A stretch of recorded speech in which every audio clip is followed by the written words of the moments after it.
ito yung ginagawa nila dito sa Baguio. Pagkatapos ng activity, yan po. Agad-agad po silang gumagawa ng hakbang para masinisa ng paligid. Ito may makasama po mga pulis dito. Tapos na, pero wala pang tumatawid kasi hinihintay na malinisan lahat ang paligid. Ayan po yung pang-break ng pinaglalagyan.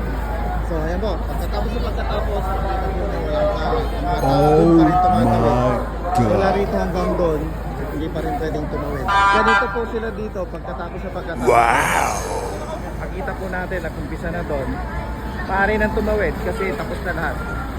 So ayan, yan muna po mga lods dito sa Baguio City. Malinis na po.